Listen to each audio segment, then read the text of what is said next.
साथियों, आप सभी का स्वागत है, अभिनंदन है भोपाल मेट्रो न्यूज़ में।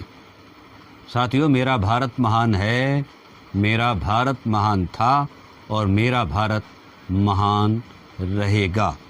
ऐ वतन महबूब मेरे, तुझ पर दिल कुर्बान है, हम जिएंगे और मरेंगे ऐ वतन तेरे लिए।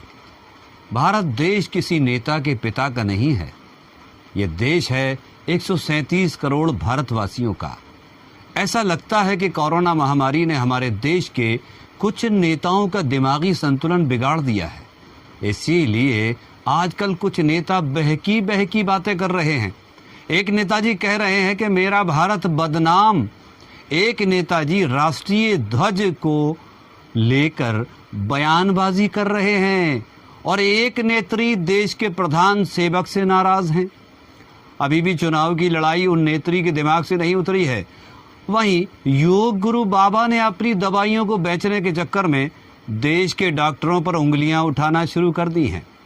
एक ज़माने में हमारा देश सत्य अहिंसा के लिए पहचाना जाता था और हमारे देश में धर्मों का पग पग पर लगता था डेरा, और ये भारत देश था मेरा, जहां हर बालक मोहन और राधा है और बाला है, जहां मंदिरों से आरती और मस्जिदों से अजानों की आवाज़ें गूंजती हैं, जहां गंगा नदी में पंडित स्नान करता है, मौलाना करते हैं वुज़ू।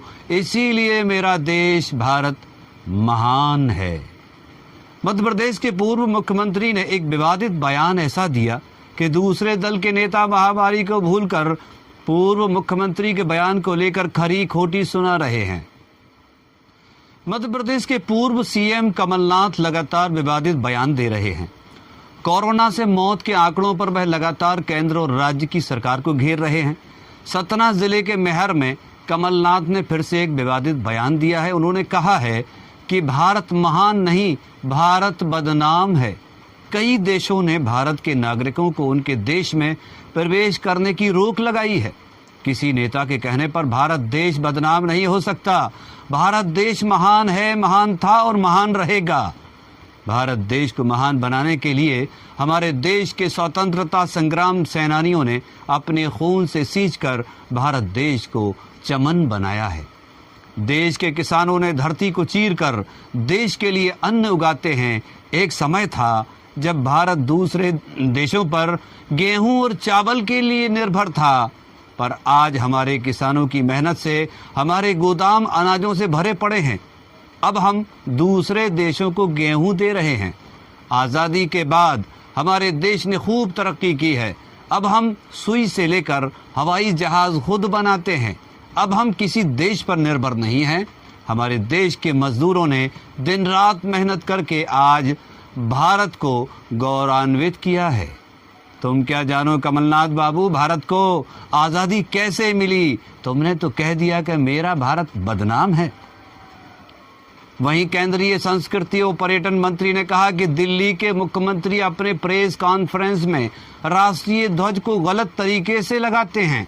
ध्वज को ऐसा लगाया जाता है कि जिसमें लगता है कि ध्वज में हरी पट्टियां बढ़ाई गई हैं। राष्ट्रीय ध्वज को लेकर ऐसा बेतुका बयान, शायद नेताजी भूल गए कि आज राष्ट्रीय ध्वज जो शान से लहरा रहा है, उसके पीछे न जाने कितने आज़ादी के दीवानों ने अपनी जान न्यौछावर की है। मंत्री महोदय, आप भूल गए, इस ध्वज का मान सम्मान भूल गए। ध्वज के रंगों में भी आपको ऐतराज़ है कि हरा रंग ज़्यादा क्यों दिख रहा है। नेताजी, याद करो हमारे शहीदों की कुर्बानियों को, जो हंसते हंसते फांसी के फंदे पर झूल गए, पर भारत माता की शान में कोई कमी नहीं आने दी। अब हम बात करते हैं कोलकाता वाली दीदी की। लोग कोरोना तूफान से जूझ रहे हैं, पर आप अपनी झूठी शान में लबरेज हैं।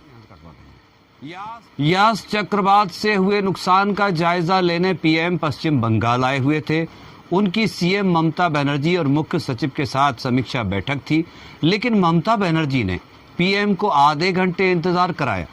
ममता बनर्जी ने पीएम की बैठक में समय से ना पहुंच पाने वाली घटना पर अपनी सफाई दी है।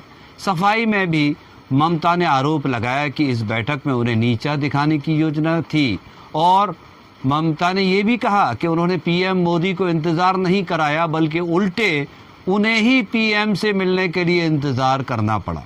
मैं इस तरह के नेताओं के लिए ये आपको याद दिला दूं कि उन माँओं के आंसुओं को जिनके जवान बेटे देश की आज़ादी के लिए हंसते हंसते शहीद हो गए। हमारे देश को किसी की नज़र लग गई है, धर्मों की कट्टरता हमारी नस नस में समा गई है। वहीं देश के नेता सत्ता पाने के लिए किसी भी स्तर पर जा सकते हैं। खुशी खुशी गले लगाया था शहीदों ने फांसी का फंदा, यूं ही नहीं मिली आज़ादी खैरात में। मोहम्मद जावेद खान, संपादक भोपाल मेट्रो न्यूज़ के साथ मैं मोहम्मद नसीम आपके बीच में।